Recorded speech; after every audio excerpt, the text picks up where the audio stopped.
Hello, everyone. Thank you for checking out today's episode of Hardball Sports Talk, brought to you by Hardball Sports Media. My name is Brandon. I'm sorry for this getting posted a little late today. I got forced to work a little overtime at work today, so we're a little behind. That's why there's really no fancy computer or anything like that. It's just the pictures today. But the plus side of that is there was things I wanted to talk about today that I wasn't sure how I was going to be able to do it with the format I did last week. So I've been trying to figure that out this week, and so this is kind of a blessing in disguise, really. There's more opportunities for things to talk about, so it's a blessing in disguise, really, having things this late. But again, I'm sorry if you were looking forward to the 3 o'clock posting like I had last week, or 3:30 I think it was. So we're a little late today. I'm not sure exactly when I'll get this up. It's about 5:50 right now Eastern time when I'm recording, and I'm hoping to have it up before kickoff for Thursday Night Football tonight. But before we get into the football games, there's something we need to talk about. And it's not something fun to talk about, and it kind of goes against what hardball sports stands with is we're going to keep this on the field. But this does impact the field. What I'm about to talk about is a sensitive subject. Because I'm not sure if I have kids listening or not, I'm not going to go into details on what happened or anything like that. So if you guys are interested, you can do your own research on this, or if you're aware of the story, you know exactly what I'm talking about right now. But the Chicago Blackhawks, and I've decided for this picture, because what I'm going to do for this episode is just use pictures instead of video or screen recordings. This picture is of a hockey team in Germany. And the reason I decided to go with this hockey team in Germany is because of who plays for this team. This young man by the name of Kyle Beach is a hockey player for this team in Germany. I'm not even going to try to pronounce the name. I'm sorry for that. I'm just not going to try that today. But Kyle Beach was a former first-round draft pick of the Chicago Blackhawks. And long story short, he had an incident, we'll say that, with a coach, with the Blackhawks video coach. And he informed the Blackhawks about this. And the Blackhawks said, well, we'll take care of it in the offseason. We want to win the Stanley Cup. This was in 2010. It was before the Blackhawks won any cups. They ended up winning the cup that year. And what they did was they let this coach celebrate the cup. He ended up bringing it back home, and I believe he's from Michigan. So he brought it back to Michigan, the Stanley Cup, which is tradition. If you're part of the team in any sort of way, you get to take the cup for a day. And he got his name on the Stanley Cup, which is also tradition in hockey.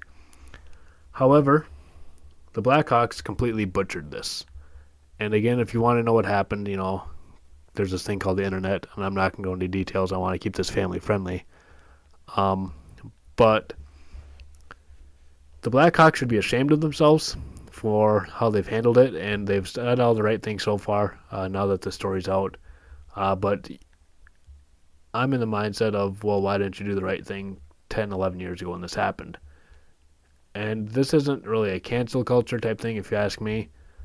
Because they were told, this is like a Penn State type thing, they were told what happened, and they didn't do anything about it. They just brushed it under the rug. And it kind of bugs me. And the NHL has also dropped the ball on this one. A couple years ago, the Arizona Coyotes, they illegally scouted players. In the NHL, you can't scout players like a combine type style on your own. It has to be like a group thing, and there's certain dates you can do it. And the Coyotes decided they didn't have to obey that rule, and they got busted. And their punishment was losing 2 high draft picks. The Blackhawks, and I understand that was a draft-related thing, but the Blackhawks, for basically putting winning over the health and safety of one of their players, and other people are involved in this too, is $2 million. That's what the NHL fined them for this. And that's just a joke. Like, take away draft picks, find them more. I've seen reports of the NHL handing down $3 million fines for tampering and free agency and stuff like that. So basically, the NHL dropped the ball on this one too. And I know this happened 10 years ago, and this sounds like cancel culture stuff, but I don't believe it is. I believe the NHL needed to be stricter about this. Stan Bowman, Scotty's kid, if you're a Red Wings fan, you'll remember Scotty Bowman. He's the ex-general manager now of the Chicago Blackhawks. He ended up resigning after all of this. Another big name that we'll see what happens is Joel Quenneville. He was the coach in the Blackhawks when this all happened. He is now with the Florida Panthers. We'll see if he survives. He met with Gary Bettman today. Not sure exactly how that meeting went. I would not be shocked, though, if he gets fired or resigns at here any day now. But yeah, the NHL dropped the ball on this one, and our thoughts and prayers go to the victims. I'm hoping they are able to get the closure that they deserve, and I really hope that this doesn't happen again. Unfortunately, we all know it will. Not necessarily what happened, but how it was handled. Obviously, you don't want anybody to deal with any kind of hurt or anything like that, but when it does happen, you wish the authorities would handle it better. And I'm not blaming the police or anything like that. The police were never notified. The Blackhawks is who I'm pointing out here. So, awkward transition time.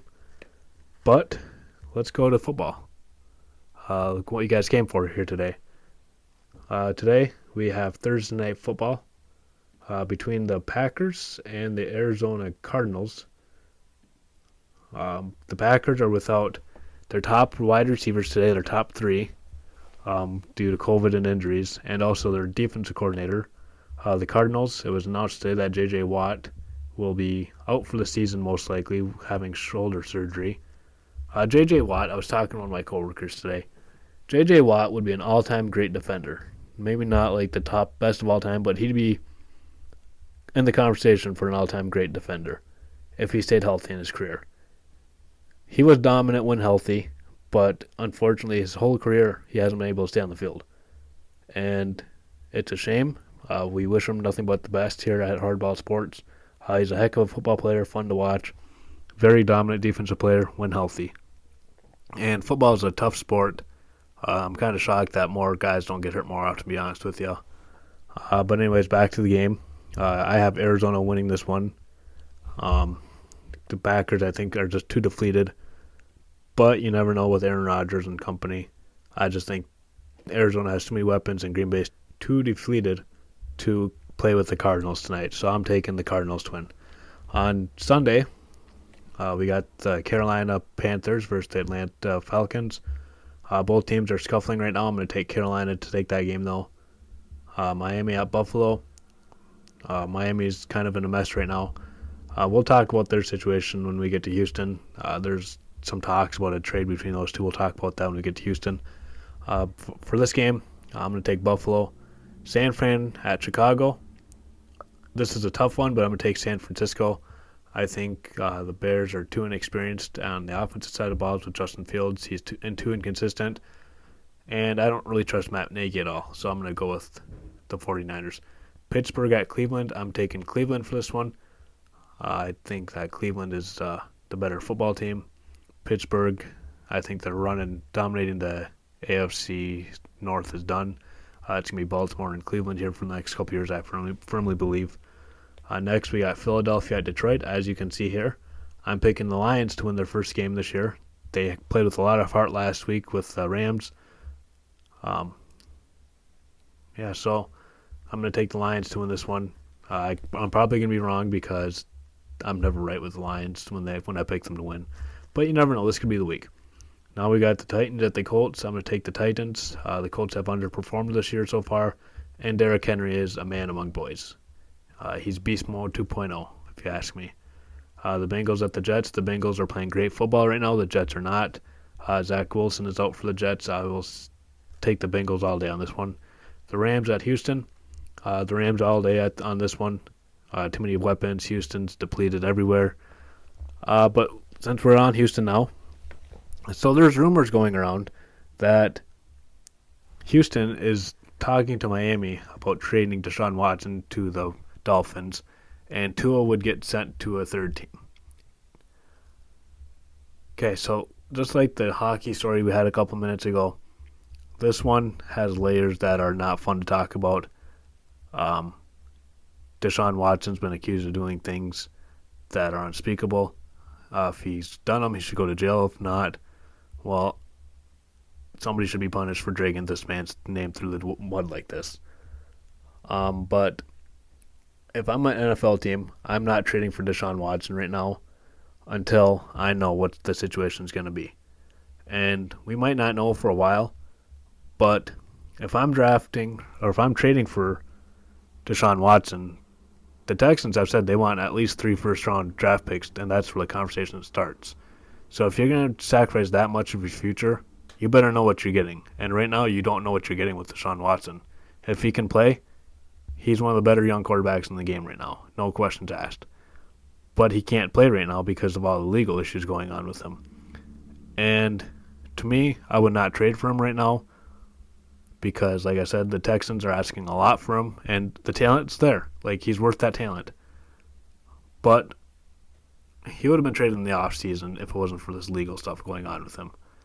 And that's just my 2 cents on it. I think he's a great player with a really bad cloud over his head right now. Again, if Watson did what he's been accused of, he should go to jail. If not, somebody else should be punished for creating this false story on him. That's my 2 cents on that. But for the time being, I would not trade for him if I were an NFL team. Next, we got the Chargers and the Patriots. Let's get back to football, what we came here for again. I'm going to take the Chargers to win that game. New England, too inconsistent again for my liking. This year for New England is about developing Mac Jones, getting him in game situations, getting him in game experience. Next year's really where New England will figure out how good this team is next year, I really believe. Jacksonville at Seattle. I'm going to take Seattle here, the Legion of Boom. Well, they're not the Legion of Boom anymore, but Trevor Lawrence has struggled. They did get their first win last time out in London for the Jaguars, but I'm going to take Seattle to win here. And now we got Denver versus the Washington football team. I'm going to take Denver to win this game. The Washington football team played the Packers really tough last week, but I think going into Denver is a disadvantage for the football team. So I'm going to take Denver to win that one. Next, we got Tampa Bay at New Orleans. I'm going to take the Bucks. This is, again, I think the Tampa Bay offense is better than the New Orleans offense. Nothing against New Orleans there. New Orleans did trade for Mark Ingram. I'm not sure if he'll be eligible to play this week or not. Not sure how the COVID rules are working with trades this year. But should be an upgrade there for the running back room, having Alvin Kamara and Mark Ingram back together. That was a good 1-2 punch for New Orleans a couple years ago. Hopefully they can get it back and up and running for them this year. Sunday Night Football is Dallas at Minnesota. I'm going to take the Cowboys, but this is a toss-up game, really. I can see their team winning, but Dallas has been playing really good football as of late, and Minnesota, they're way too inconsistent. So I'm going to take the Cowboys on this one. And then Monday night, we got the Giants in Kansas City. Kansas City's got to win eventually, right? There's just too much talent on that team not to win. So I'm going to take Kansas City to win, and it's probably going to backfire on me again. One thing I just noticed, though, we did not look at last week's games. So let's go ahead and look at last week's games now. So what I'm going to do for you guys is I'm just going to screenshot our overall record here, which is 66-41, as you can see. So not terrible on the season. We're in the 79th percentile in the country. So let's see how we did last week. Last week we had 90 points, which is 9 wins. You get 10 points for every game. So we got 9 games right. We got the Browns and the Broncos right last week. We got the Packers against the football team. We got picked that one right. Like I just said, the Chiefs have burned us too many times this year. We picked them to win last week, and they lost 27-3. We got the Falcons and the Dolphins right. We got the Patriots and the Jets right. We got the Giants and the Panthers wrong. The Panthers just laid an egg there. I had a parlay bet over the weekend on FanDuel, and the one game I got wrong was this game. I would have won a decent amount of money on that bet, but unfortunately for me, that did not pan out. So no money for me. We also got the Ravens and Bengals game wrong. I listened to part of that game. I have satellite radio, and I was waiting for the Lions-Rams to turn on, and this is the game that played on before. The Bengals just dominated the second half of that game, ran away with it. They got a really good team. I didn't think they would be this good this fast, but here they are. The Rams narrowly beat the Lions. The Lions kept that game a lot closer than all of us expected it would be. Kudos to Dane Campbell and company. I'm telling you guys, they're close. The Raiders beat the Eagles. We got that one right. The Cardinals beat the Texans. We got that one right. Weird score there, 31-5. Not too often you see 5 points in the NFL game.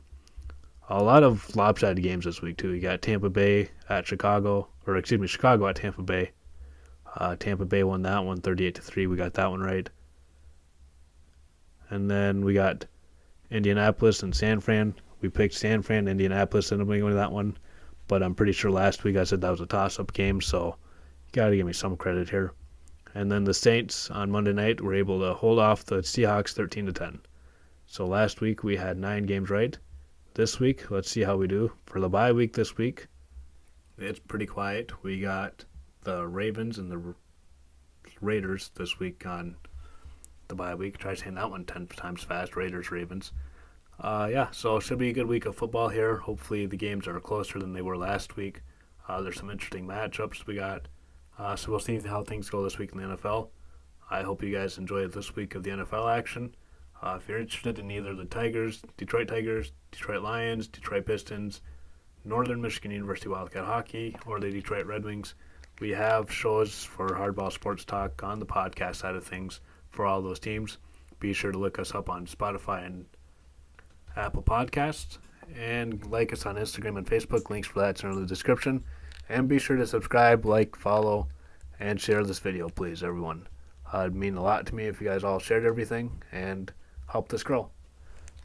Thank you again for the support, and I hope you guys have a great week. I will talk to you later.